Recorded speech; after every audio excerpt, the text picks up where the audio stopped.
तो बेटा अब हम अपने पी ब्लॉक को ना प्रॉपरली स्टार्ट करेंगे। मैंने तुम्हें उस दिन सिर्फ जनरल ट्रेंड्स बताए थे। कविता का मैसेज आया था कि कह रहा था मैम अभी 1-2 दिन, मतलब उसने बोला था शायद सैटरडे तक बोला था, सैटरडे संडे तक, कि मैं वीडियोस मत भेजना, उसका थोड़ा ना काम पेंडिंग था, तो इसलिए मैंने वीडियोस तुम्हें सेंड नहीं की कि कोई नहीं, हर बच्चे का देखो तसल्ली हमें करना बहुत ज़रूरी है। चलो अब हम अपने ग्रुप को प्रॉपरली स्टार्ट करते हैं। कविता बेटा बिल्कुल परेशान होने की ज़रूरत नहीं है, बहुत आसान है ये यूनिट, बट समझने की यूनिट है। अगर समझ गए तो ये बहुत इजी है यूनिट, और सबसे ज़्यादा मार्क्स की है यूनिट, इस बात का सब ध्यान रखें, इसलिए इसको अच्छी तरह से सबको करना है। इस यूनिट में ना कई बार बच्चे कंफ्यूज हो जाते हैं बहुत ज़्यादा, तो मैंने इसमें बहुत सारे एज अ क्वेश्चन आंसर करके ही कई टॉपिक कवर करे हैं। तो अगर और कुछ ना हो सके तो उन सारे क्वेश्चन आंसर को अगर तुमने लर्न कर लिया ना, तब भी तुम्हारा एक भी नंबर कहीं नहीं गया। कोई एक आध मुश्किल से इधर आ जाए वो अलग बात है, अदरवाइज सारे मेन टॉपिक्स के मैंने क्वेश्चन आंसर बना लिए। फिर भी अंडरस्टैंडिंग की तो बेटा मतलब कोई किसी भी चीज़ से एक तरीके से कोई कंपटीशन ही नहीं है। तो अगर यूनिट को अच्छे से क्लियर करके माइंड में रखोगे तो वो क्वेश्चन आंसर आए चाहे कोई और आए, अपनी लैंग्वेज में बनाकर तुम कुछ भी कर सकते हो। ठीक है, तो इसलिए यूनिट को समझने पे पहले सबसे ज़्यादा ध्यान दो, फिर लर्निंग करते टाइम उन क्वेश्चन आंसर्स का स्पेशली ध्यान रखो। ठीक है, उसमें कुछ भी चीज़ इधर उधर ना हो, है ना, अच्छे से लर्न कर लेना होगा। तो अब हम अपना 15 ग्रुप स्टार्ट करेंगे। इस यूनिट में बेसिकली क्या करना है, पूरे 15 ग्रुप को हम अच्छे से स्टडी करेंगे। जैसे हमने एस और some P block elements unit करे थे, कहाँ पर, 11th में, वहाँ तो मैंने तुम्हें बुक में से निशान लगवा के कराया था, है ना, क्योंकि थोड़ा बुक की हैबिट हो। अब अगर हम बुक में से करेंगे तो बहुत ज़्यादा है, बहुत ज़्यादा वास्ट दे रखा है, तो इतने सारे में बच्चा बड़ा कंफ्यूज हो जाता है, तो इसलिए उसको हमने लिमिटेड कर दिया है मैंने इसमें नोट्स में। तो उसको हम करेंगे। तो सबसे पहले 50 पहले ग्रुप को मैं बहुत आराम से कराऊंगी बेटा, फिर एक ग्रुप होते ही फिर वैसा ही 16 ग्रुप है, वैसा ही 17 ग्रुप है, 18 ग्रुप तो बहुत छोटा सा, तो इसलिए पहला ग्रुप को अच्छे से समझ लो, फिर तुम्हें आगे के ग्रुप में कोई प्रॉब्लम ही नहीं आएगी। ठीक है, तो nitrogen family 15th group. 15th group में देखो जो एलिमेंट्स हैं, तुम्हें मैंने कहा भी था बेटा इनको याद कर लेना। तो कौन कौन से, nitrogen, phosphorus, arsenic, antimony and bismuth. ठीक है, इनको मैंने तुम्हें ऐसे भी याद करने का तरीका बताया था कि न्यूज़ पेपर आज सब बिक गया। ठीक है, ऐसे समझाया था बेटा, है ना, ऐसे तुम्हें भी याद हो जाएगा बेटा, है ना, you should learn it. Atomic number ना कोई याद रखने की इतनी नीड नहीं है, तुम्हें इसका पता है, देखो 7 होता है, इसका पता है 15। अच्छा आगे बताऊँ, मुझे भी नहीं पता, बट मुझे कभी कोई दिक्कत नहीं आई, कभी कोई ज़रूरत पड़ी तो कन्फिग्रेशन तुम्हें इन सब का पता है। कैसे पता है, देखो, क्योंकि एक ग्रुप में जितने भी एलिमेंट्स हैं they all have same outermost shell electronic configuration. इसका कन्फिग्रेशन है 1s2 2s2 2p3। तो फॉस्फोरस का देखो क्या है, 1s2 2s2 2p6 3s2 3p3। बस यहाँ 2s2 2p3 है बेटा आउटर मोस्ट, इसका क्या हो जाएगा 3s2 3p3। आर्सेनिक का क्या हो जाएगा 4s2 4p3। अब इससे अंदर का सारा भर दो, ऑफबो के हिसाब से तो हम इलेक्ट्रॉनिक कन्फिग्रेशन करते हैं बेटा। ठीक है, तो अब इससे अंदर के सारे भर जाएंगे, है ना, 3d10 3p6 3s2 2s2 2p6 1s2 सारे भरे हुए होंगे। मतलब आउटर मोस्ट शेल हर अगले एलिमेंट पर, एक ग्रुप में जितने भी एलिमेंट होते हैं, है ना, विद एवरी नेक्स्ट एलिमेंट एक आउटर मोस्ट शेल का नंबर बढ़ जाता है, बस उससे अंदर के सारे भरे हुए होते हैं। ऐसे एंटीमनी का क्या हो जाएगा 5s2 5p3। बिस्मथ का क्या हो जाएगा 6s2 6p3। तो हमें आउटर मोस्ट शेल कन्फिग्रेशन से ही जनरली मतलब रहता है जब हमें कोई भी काम में कुछ फाइंड आउट करना होता है। तो अगर हमें ग्रुप वाइज एलिमेंट्स याद है ना, तो बेशक उनके एटॉमिक नंबर याद ना हो, अगर मुझे ये पता है कि भाई एंटीमनी 15 ग्रुप का एलिमेंट है, तो मुझे क्लियर है कि उसके एस में 2 इलेक्ट्रॉन है और पी में 3 इलेक्ट्रॉन है आउटर मोस्ट शेल में, बस उन्हीं से ही हमें गुजारा करना होता है, कुछ भी चीज़ हमें फाइंड आउट करनी होती है। We should know the number of outermost shell electrons. ठीक है बेटा, तो अगर ये हमने देखो सबके आउटर मोस्ट शेल का देखा, तो हम general outermost shell electronic configuration अगर 15 ग्रुप के एलिमेंट्स का बनाए तो वो क्या बनेगा बेटा ns2 np3।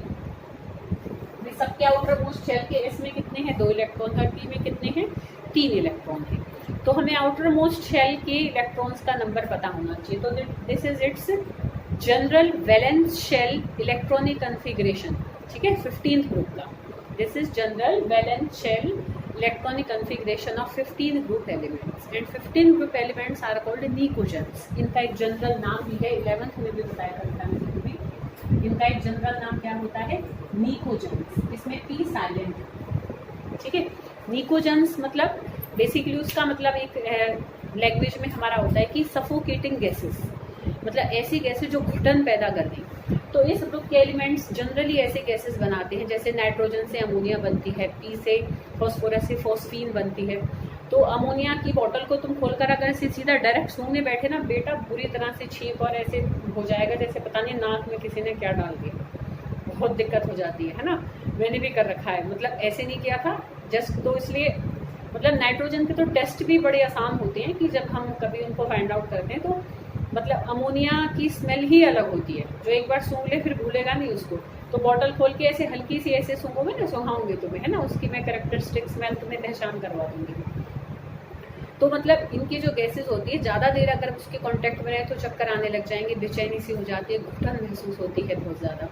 तो इस ग्रुप के एलिमेंट्स क्योंकि सफोकेशन करने वाली, घुटन पैदा करने वाली गैसेस बनाते हैं और सफोकेटिंग गैसेस को ही निकोजेंस कहते हैं। तो इस ग्रुप के एलिमेंट्स को हम क्या कहते हैं?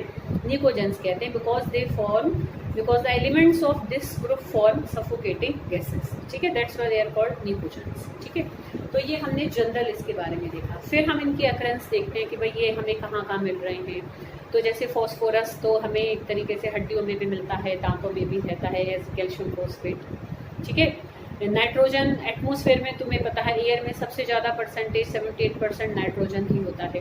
तो अकरेंस जनरली मतलब सिलेबस में मेंशन है, कभी क्वेश्चन इस पर नहीं आया तो इट मतलब just for a general knowledge, वो भी पता होनी चाहिए हमेशा, एग्जाम के पॉइंट ऑफ व्यू से नहीं पढ़ना चाहिए, ठीक है। तो अकरेंस सबकी मैंने थोड़ी थोड़ी लिखी हुई है, उसमें कुछ ऐसा समझने का नहीं है, तो वो तुम्हें पढ़ कर ही समझ में आ जाएगा। अब हम मेन इनकी समझने वाली चीज़ों पर चलेंगे, दैट इज इट्स एक तरीके से एटॉमिक प्रॉपर्टीज़ देखें पहले, ठीक है। एटॉमिक कह लो पहले, मतलब एटॉमिक ही देखेंगे। एटॉमिक फिजिकल प्रॉपर्टी कई बार मिलाकर भी कर लेते हैं।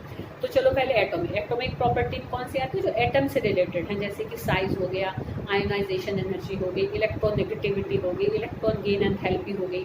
तो ये सारी एटॉमिक प्रॉपर्टीज होती है, ठीक है। तो साइज देखिए हम सबसे पहले, तो साइज तुम देख ही सकते हो। देखो हम कंपेयर किसके साथ करेंगे, जैसे कि नेक्स्ट ग्रुप हमारा क्या है, तो मैं चलो जनरल कॉन्फ़िगरेशन को रब कर देती हूँ। कहाँ है डस्टर हमारा?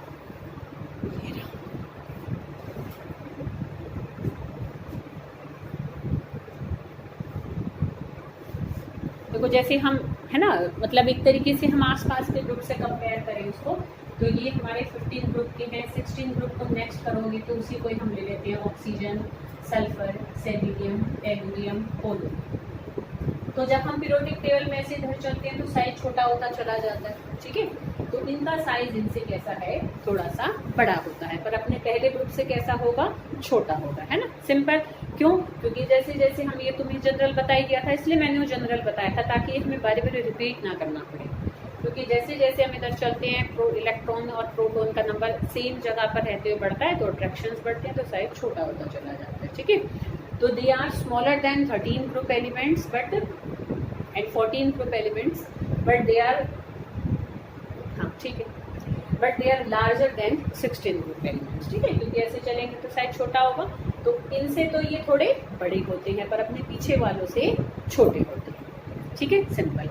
अब हम नेक्स्ट आयनाइजेशन एनर्जी देखें, वो इसका इंपॉर्टेंट पॉइंट है, कई बार उससे रिलेटेड आगे भी और बहुत सारे क्वेश्चंस बनेंगे। तो आयनाइजेशन एनर्जी, जैसे अब मैं नाइट्रोजन को ही लूँ तो देखो 1s2 2s2 2p3। अब मैं इसको अगर खोलकर बनाऊँ तो देखो ये 2s में 2 इलेक्ट्रॉन मैंने ऐसे बनाए और 2p में ये 3 इलेक्ट्रॉन हमने ऐसे बनाए।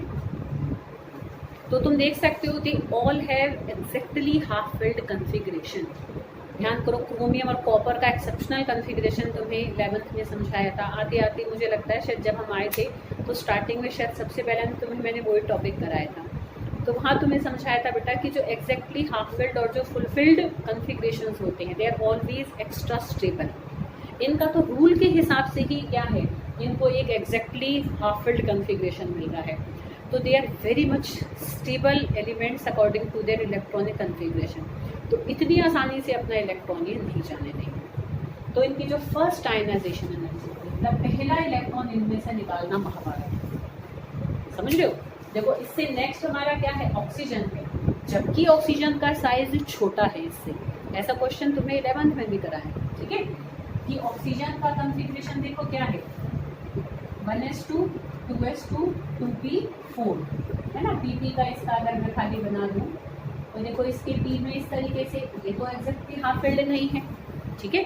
तो जबकि ऑक्सीजन का साइज नाइट्रोजन से छोटा है, तो छोटे में से इलेक्ट्रॉन निकालने के लिए ज़्यादा एनर्जी लगानी पड़ती है। पर अगर हम नाइट्रोजन और ऑक्सीजन की फर्स्ट आयनाइजेशन एनर्जी को कंपेयर करें तो फर्स्ट आयनाइजेशन एनर्जी नाइट्रोजन की बहुत ज़्यादा होती है as compare to first ionization energy of oxygen.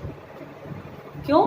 क्योंकि यहाँ पर जो हम पहला इलेक्ट्रॉन निकालेंगे that should be removed from very stable exactly half filled configuration, और यहाँ अगर एक इलेक्ट्रॉन निकाल दे तो इसको एग्जैक्टली हाफ फिल्ड कन्फिग्रेशन उल्टा मिल जाएगा, समझ रहे हो। इसलिए first ionization energy of nitrogen is higher than first ionization energy of oxygen, though oxygen is smaller than nitrogen. समझ में आ रही बेटा बात? क्यों? क्योंकि नाइट्रोजन का stable, very stable, extra stable exactly half filled configuration होता है। तो सब पर अप्लाई होगी, मतलब जितने भी ए वाले एलिमेंट्स हैं इन सबके साइज इनसे छोटे हैं, स्टिल फर्स्ट आयनाइजेशन एनर्जी इन सबकी सबसे ज़्यादा, जबकि बड़े साइज के तो उनकी कम होनी चाहिए थी, पर इनकी ज़्यादा है। क्यों? क्योंकि इन सबके पास extra stable exactly half filled configuration होता है, ठीक है। तो ये हमने इनकी दो मेन एटॉमिक प्रॉपर्टीज़ पढ़ी हैं। और वैसे सिंपल अगर हम इलेक्ट्रोनेगेटिविटी देखें तो डाउन द ग्रुप कम होती चली जाती है, क्योंकि tendency to attract the shared pair of electron, तो छोटे की ज़्यादा होती है, बड़ी की कम होती है, तो down the group electronegativity decrease करती चली जाएगी। तो ये हमने इनकी एटॉमिक प्रॉपर्टीज़ देखी। अब हम फिजिकल प्रॉपर्टीज़ देखें, मतलब भौतिक गुण इनके हम देखने जा रहे हैं। तो सबसे पहले हम इनका नेचर देखें कि भाई ये मतलब मेटेलिक कैरेक्टर, तो जो नाइट्रोजन और जो फॉस्फोरस होते हैं बेटा, ये तो हमारे कैसे होते हैं, नॉन मेटल्स हैं, इनको हटा सकते हैं हम अपने 15 को।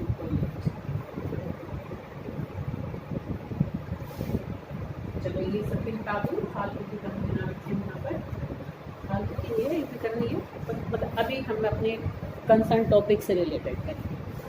हाँ क्या कह रही थी, हाँ नाइट्रोजन और फॉस्फोरस दोनों कैसे होते हैं, they are non metals, arsenic and antimony are metalloids, bismuth is metal. जैसे जैसे साइज बढ़ता है, ठीक है, हमेशा ये ध्यान रखना, वैसे भी तुम्हें पता है पीरियोडिक टेबल में, मतलब जब हम इधर से इधर चलते हैं तो इधर वाले मेटल्स होते हैं, इधर वाले नॉन मेटल्स होते हैं, इधर वालों का साइज बड़ा होता है। पीरियोडिक टेबल में यहाँ से यहाँ चलते हैं तो साइज छोटा होता चला जाता है, बड़े साइज वाले सारे मेटल हैं, छोटे साइज वाले नॉन मेटल हैं, ठीक है बेटा। तो अब हम एक ग्रुप में जब ऊपर से नीचे चलेंगे तो साइज बढ़ेगा, तो मेटेलिक कैरेक्टर भी बढ़ता है। मेटेलिक कैरेक्टर बेसिकली किससे हम डिसाइड करते हैं, आयनाइजेशन एनर्जी से, कि भाई जिसकी कम है तो वो जल्दी छोड़ देगा, तो जो इलेक्ट्रॉन जल्दी दे देता है वो मेटल होता है, जो जल्दी नहीं देता या मैं कहूँ जल्दी ले लेता है वो नॉन मेटल होता है। तो बड़े साइज वाले जल्दी दे देते हैं, छोटे साइज वाले जल्दी नहीं देते हैं, वो लेते हैं उल्टा, ठीक है।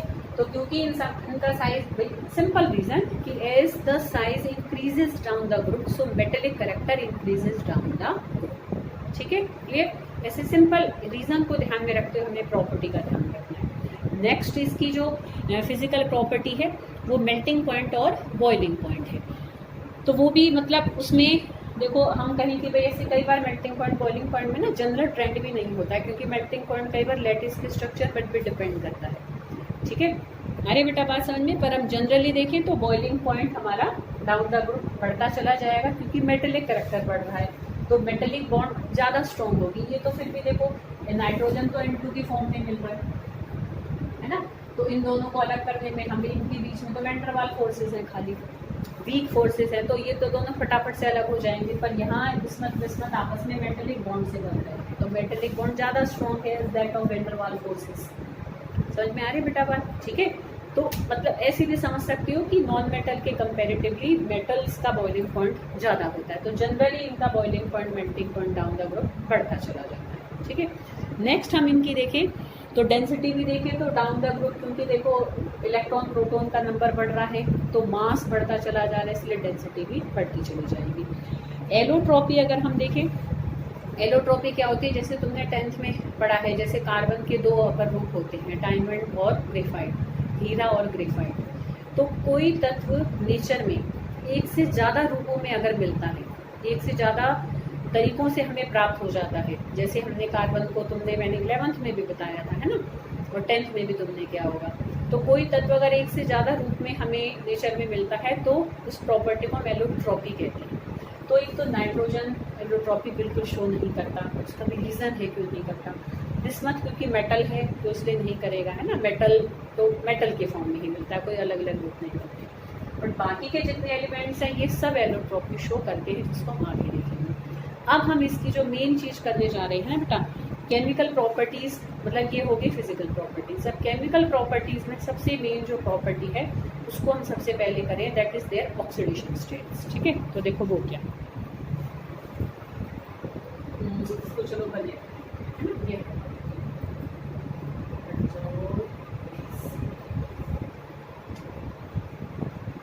बेटा, वीडियो बना लो मुझे, तुम्हारी नहीं बनाई मैंने तो फिर 11th की भी नहीं बनाई, थोड़ा घंटे दूर तक आ गई थी। तो चलो हम आज अच्छे से कर लेते हैं। तो देखो यहाँ पर क्या है कि अब मैं जैसे कि नाइट्रोजन का एक कॉन्फ़िगरेशन बना, ठीक है, तो देखो 1s2 2s2 2p3।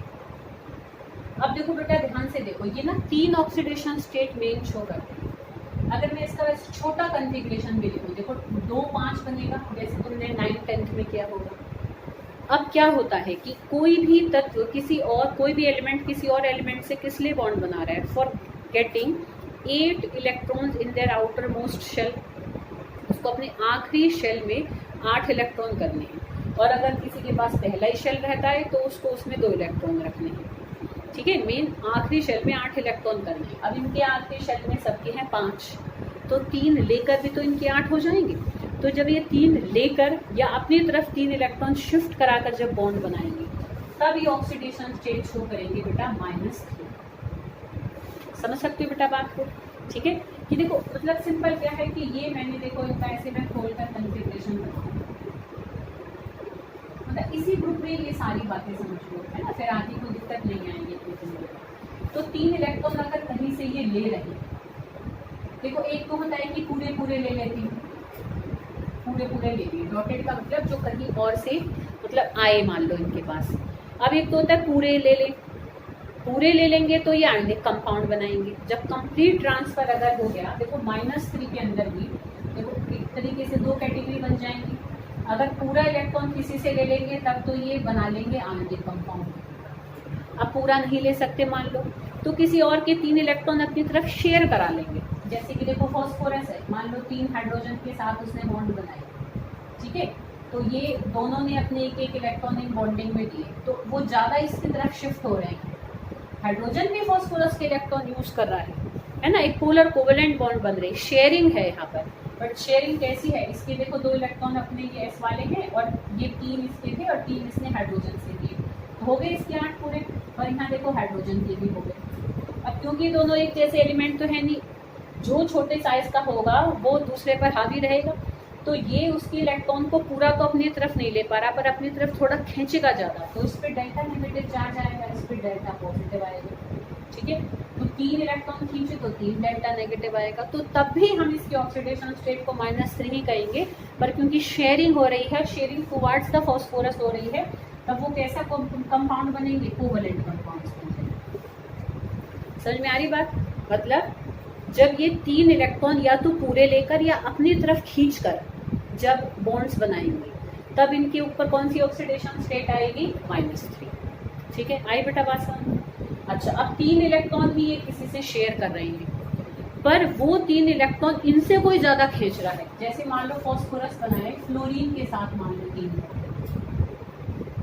ठीक है, अब फ्लोरीन इससे छोटे साइज का है तो फ्लोरीन खींच के रखेगा अपने पास इसके इलेक्ट्रॉन, यूज तो फॉस्फोरस भी करेगा, है ना। अब भी इसके 8 इलेक्ट्रॉन पूरे हो रहे हैं, पर अब ये जितने फ्लोरीन के 3 इस्तेमाल कर रहा है, फ्लोरीन इससे ज्यादा इसके 3 इस्तेमाल कर रहा है, कर दोनों रहे हैं, पर ज्यादा फायदा फ्लोरीन ले रहा है, फॉस्फोरस कम ले रहा है। तो अब भी 3 इलेक्ट्रॉन इसके इस्तेमाल हुए, पर कोई दूसरा अपनी तरफ खींच रहा है, तब इस पर जो ऑक्सीडेशन स्टेट आएगी उसको हम +3 कहेंगे, क्योंकि इसके पास से जा रही है, हल्के हल्के जा रहे हैं, पर दूसरा ज़्यादा इस्तेमाल कर रहा है, तो तब इस पर कौन सी ऑक्सीडेशन स्टेट आ जाएगी? +3। जब अपनी तरफ खींचेंगे तो -3, जब दूसरा इनसे ज़्यादा खींचेगा तो +3। ठीक है, और कोई आकर इनके पांचों भी इलेक्ट्रॉन को अपनी तरफ खींचने लग जाए। अच्छा, अब +3 में भी देखो क्या होगा, आयोनिक कंपाउंड भी बनाएंगे और कोवलेंट भी बनाएंगे। समझ लो, अगर पूरे ही 3 दे दिए, वही कोई बहुत ताकतवर आ गया खींच ले गया उनसे तीनों इलेक्ट्रॉन इनके, तो अगर कोई पूरे 3 ले जाएगा तब ये +3 ऑक्सीडेशन स्टेट शो करेंगे। तो पूरे ले गया तो आयनिक कंपाउंड बनेंगे, हल्की शेयरिंग हो रही है तो कोवलेंट कंपाउंड बनेंगे। पर जब इनके कोई पांचों इलेक्ट्रॉन को इस्तेमाल करेगा तो पांचों किसी में ताकत नहीं है कि पूरे ले जाए, तो +5 में हमेशा ही शेयरिंग होगी कि कोई 5 इलेक्ट्रॉन इनकी अपनी तरफ इस्तेमाल कर रहा है, पूरे नहीं ले रहा। ठीक है, तो +5 ही बनेगी, मतलब -5 तो कभी नहीं बनेगी कि 5 की तो उसको जरूरत ही नहीं है, जो 5 है पूरे किसी से ले ले। समझ रहे हो, तो -5 कभी नहीं बनेगी। 5 जो ऑक्सीडेशन स्टेट है वो प्लस वाली ही होगी, और हमेशा कोई इनसे ताकतवर वाला ही आकर इनके 5 इलेक्ट्रॉन को अपनी तरफ इस्तेमाल करेगा। पूरे तो कोई ले ही नहीं सकता, 5 इलेक्ट्रॉन को पूरा लेना हाई एनर्जेटिक कंडीशन है। तो +5 में they always form covalent compounds, sharing ही हो। ठीक है, इनमें ना कंफ्यूज नहीं होना है, मजे से एंजॉय करके चीज़ों को समझना है। कई बार ऐसे बच्चा कंफ्यूज हो जाता है, क्या हो रहा है, कभी आयनिक कभी कोवलेंट, कभी माइनस कभी प्लस। तो मतलब don't get confuse about all these things. ठीक है, बहुत सिंपल है चीज़ें, अगर हम आराम से ध्यान से समझें। ठीक है, नहीं तो मतलब धीरे धीरे चीज़ें और सिंप्लीफाई हो जाती हैं जब तक मैं क्वेश्चंस तक पहुंचूंगी। पर पहले मैं चाहूँगी कि मेन तुम्हारे अंदर कंसेप्ट चला जाए। ठीक है, तो नाइट्रोजन फैमिली के जितने भी मेंबर्स हैं, तो मतलब पूरे इस ग्रुप के लिए जनरल 3 ऑक्सीडेशन स्टेट्स होती है, -3, +3 और +5। जब 3 इलेक्ट्रॉन अपनी तरफ इस्तेमाल करेंगे तो -3, किसी और को इस्तेमाल कराएंगे तो +3, पूरे 5 इलेक्ट्रॉन किसी को इस्तेमाल कराएंगे तो +5। आ रही बेटा बात समझ में? ठीक है, अब देखो -3 में आयोनिक कंपाउंड भी बनेंगे जब ये पूरे ले लेगा। अच्छा, पूरे कौन ले लेगा? जो सबसे छोटे साइज का होगा। तो नाइट्रोजन और फॉस्फोरस भी कुछ हद तक -3 ऑक्सीडेशन स्टेट में ये क्या बना लेते हैं? आयोनिक कंपाउंड बना लेते हैं। इस कैटेगरी में कौन आएंगे? नाइट्रोजन और फॉस्फोरस आ जाएंगे। पर 3 इलेक्ट्रॉन किसी से पूरे लेने की इनकी क्षमता नहीं है, और ये तो क्योंकि मेटल है तो ये तो देगा ही, ये तो -3 शो ही नहीं करेगा। ठीक है, तो यहाँ पर हमारा आर्सेनिक और एंटीमनी आ जाएगा, मतलब किसी और से ले रहे हैं पर शेयरिंग तक ले रहे हैं, पूरे नहीं ले पा रहे हैं। तो वो होंगे जिनका साइज थोड़ा बढ़ जाएगा, जो बहुत छोटे साइज के होंगे वो पूरा लेने की क्षमता रखेंगे, तो वो -3 ऑक्सीडेशन स्टेट में आयनिक कंपाउंड्स बनाएंगे, मतलब N3 negative P3 negative ions बन जाएंगे, मतलब पूरा इलेक्ट्रॉन ये ले जाएंगे। ठीक है, आ रही बेटा बात समझ में? ऐसे ही हमारा +3 ऑक्सीडेशन स्टेट देखो नीचे ज़्यादा देखने को मिलेगी due to inert pair effect. पहले कर लिया है हमने वो, है ना, कि S के इलेक्ट्रॉन न्यूक्लियस से ज़्यादा अट्रैक्ट हो जाएंगे, P के इतने अट्रैक्ट नहीं हो पाएंगे, तो कोई आने वाला P को फिर भी आराम से ले लेता है, S को नहीं ले पाता। तो इनर्ट पेयर इफेक्ट तो नीचे ही होगा, जहाँ पर अंदर D और F सब शेल के इलेक्ट्रॉन आ जाते हैं। फिर से इनर्ट पेयर इफेक्ट वाली वीडियो को देख लेना, है ना, अगर भूल गई तो। +3 ऑक्सीडेशन स्टेट हमें नीचे ही देखने को ज़्यादा मिलती है, simple reason due to inert pair effect. ठीक है, आ रही बेटा बात समझ में? और +5 हमें देखो ऊपर देखने को मिलेगी, बट बहुत कम मतलब देखने को हमें मिलती है, क्योंकि इनका साइज बड़ा छोटा हो गया, तो ये इतनी आसानी से अपने 5 इलेक्ट्रॉन इस्तेमाल नहीं कराती हैं, पर जब मिलेगी तो हमें ऊपर ही ज़्यादा मिलेगी। ठीक है, आ रही बेटा बात समझ में? जैसे नाइट्रोजन फ्लोरीन के साथ बना रहा है ना, नाइट्रोजन क्लोरीन के साथ बना रहा है, तो ऐसे केसेस में इनके मतलब 5 इलेक्ट्रॉन इस्तेमाल हो जाते हैं और दूसरा इनसे थोड़ा ज़्यादा इस्तेमाल कर लेता है, तब इनमें +5 ऑक्सीडेशन स्टेट आ जाती है। ठीक है, जैसे कि फॉस्फोरस क्लोरीन के साथ बनाएगा, तो क्लोरीन की इलेक्ट्रोनेगेटिविटी फॉस्फोरस से ज़्यादा, तो PCl5 बनेगा जो, तो क्या होगा कि क्लोरीन फॉस्फोरस के 5 इलेक्ट्रॉन को अपनी तरफ थोड़ा सा ज़्यादा खींच के रखेगा, तब +5 ऑक्सीडेशन स्टेट आ जाएगा। ठीक है, मतलब जब मैं समझाती हूँ तो मेरे को जो भी ध्यान आता है तो मैं बताती चलती हूँ, ताकि तुम्हें ये, क्योंकि एक वास्ट यूनिट है, जितना समझाऊँ शायद उतना कम है।